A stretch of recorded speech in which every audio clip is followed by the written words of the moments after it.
সবাইকে আমার ইউটিউব চ্যানেলে স্বাগত। আজকে আলোচনা করব তোমরা যারা ক্যালকাটা ইউনিভার্সিটির আন্ডারে সেমিস্টার 4 কিংবা সেমিস্টার 5 পড়ছো, অনার্স কিংবা এমডিসি কোর্সে পড়ছো এবং তোমাদের ইতিহাস রয়েছে। যারা সেমিস্টার 4 ইতিহাস অনার্সে তোমরা পড়াশোনা করছো, তোমাদের ডিএসসিসি 6 যে পেপারটা রয়েছে অর্থাৎ হিস্ট্রি অফ ইউরোপ 1453 থেকে 1650 খ্রিস্টাব্দ পর্যন্ত, এবং যারা সেমিস্টার 4 এমডিসি কোর্সে পড়ছো তোমাদের সিসি 4 যে পেপারটা রয়েছে হিস্ট্রিতে, তোমাদের পেপারের নাম হলো হিস্ট্রি অফ ইউরোপ 1453 থেকে 1650।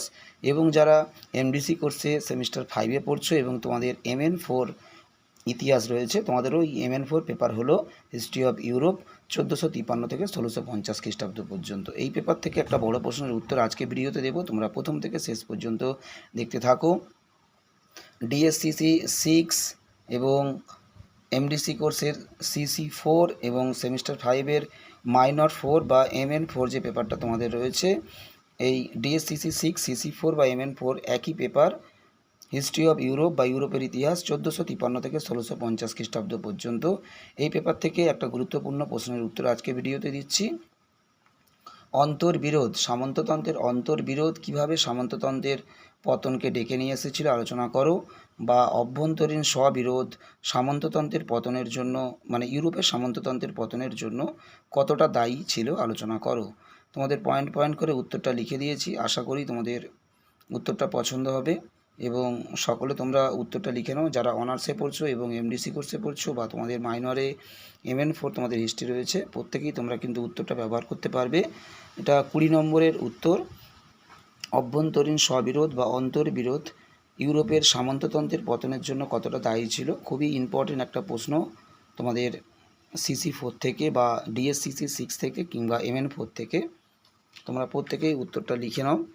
তোমাদের এই সিসি পেপার থেকে অনেক গুরুত্বপূর্ণ প্রশ্ন রয়েছে, যেমন মূল্য বিপ্লব সংস্কার আন্দোলনে মার্টিন লুথার, ধর্ম সংস্কার আন্দোলনে মেকিয়াভেলির রাজনৈতিক অবদান বা রাজনৈতিক চিন্তাবিদ হিসাবে কতখানি গুরুত্ব। তোমাদের এখানে অনেক প্রশ্ন রয়েছে, বড় প্রশ্ন এবং মান 5। আমি ইতিমধ্যে তোমাদের ইতালিতে প্রথম কেন নবজাগরণ হয়েছিল তার উত্তর আমি ইতিমধ্যে তোমাদের এখান থেকে আপলোড করে দিয়েছি, এবং আজকে তোমাদেরকে অভ্যন্তরীণ স্ববিরোধ বা অন্তর্বিরোধ ইউরোপের পতনের জন্য কতখানি দায়ী ছিল তা আলোচনা করো, এই উত্তরটা তোমাদেরকে আমি আপলোড করে দিচ্ছি।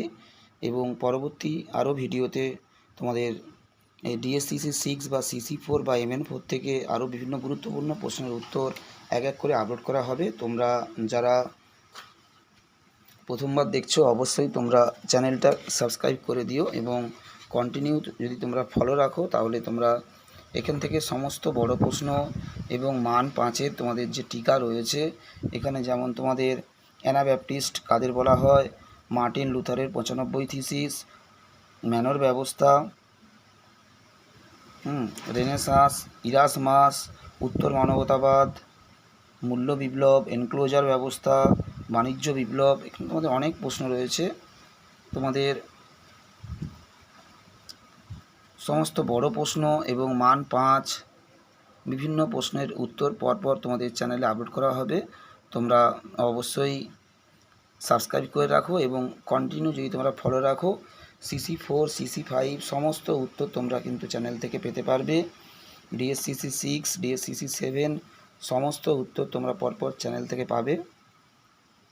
কন্টিনিউ তোমরা ফলো রাখবে এবং যারা নোটসের PDF নিতে চাও, আমার হোয়াটসঅ্যাপ নম্বর বা কন্ট্যাক্ট নম্বর দেওয়া রয়েছে, তোমরা যোগাযোগ করতে পারো। খুব সীমিত মূল্যে নোটসের PDF তোমরা কালেক্ট করতে পারো। সবাইকে নমস্কার।